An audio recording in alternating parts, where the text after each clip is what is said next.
In the annals of biblical history, certain narratives challenge our understanding and provoke deep contemplation. Among them, the story of Lot's daughters stands out, a tale often overlooked or downplayed in religious discourse. Today, we delve into this controversial narrative, exploring its context, implications, and why it remains a challenging subject. Our journey begins in the infamous cities of Sodom and Gomorrah, places synonymous with wickedness and divine judgment. Lot, a righteous man, resided there, offering hospitality to two angelic visitors, unaware of the impending doom.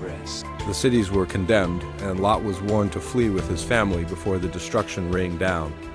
As they escaped, Lot's wife, against divine instruction, looked back, transforming into a pillar of salt. This tragic event left Lot and his two daughters as the sole survivors of their immediate family. Seeking refuge, they found shelter in a remote cave, believing themselves to be the last people on earth. Their isolation was profound, their despair palpable.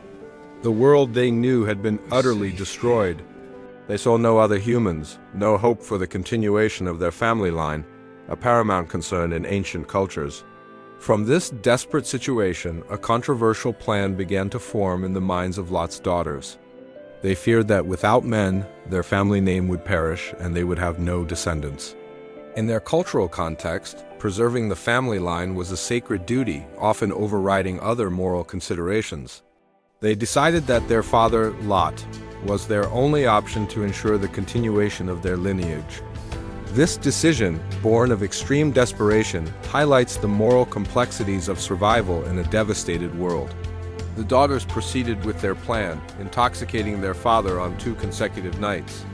Their actions, while deeply disturbing to modern sensibilities, were framed by their perceived necessity. The biblical text describes the events subtly, focusing on Lot's unawareness rather than explicit details. The narrative emphasizes the daughters' agency in this desperate act, driven by their cultural imperative. This part of the story forces us to confront difficult questions about morality, survival, and cultural norms.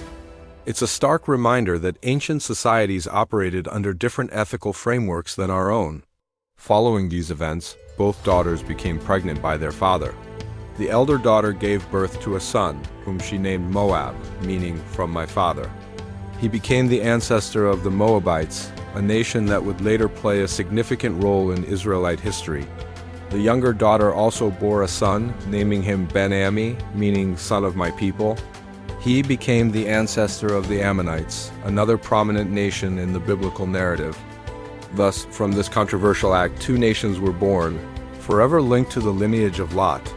The story of Lot's daughters raises profound theological and ethical questions that have puzzled scholars for centuries. Was this an act of unforgivable sin or a desperate measure for survival in an apocalyptic scenario? The role of cultural context is crucial.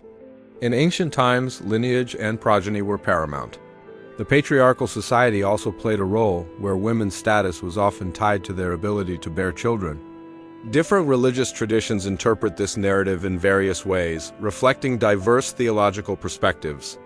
Some view it as a cautionary tale against drunkenness and incest, highlighting the consequences of moral compromise. Others see it as a testament to God's providence, allowing life to continue even through flawed human actions. Despite its profound implications, this story is rarely discussed openly in many religious settings. The discomfort it evokes, its moral complexity, and the challenge it poses to traditional interpretations contribute to its omission. It forces us to confront the darker, more ambiguous aspects of biblical narratives, moving beyond simplistic readings. The story of Lot's daughters is a powerful reminder of the Bible's depth and its capacity to challenge our moral frameworks. It encourages us to engage with Scripture critically, seeking deeper understanding rather than shying away from difficult truths. What are your thoughts on this often silenced biblical narrative? How do you interpret its lessons for today?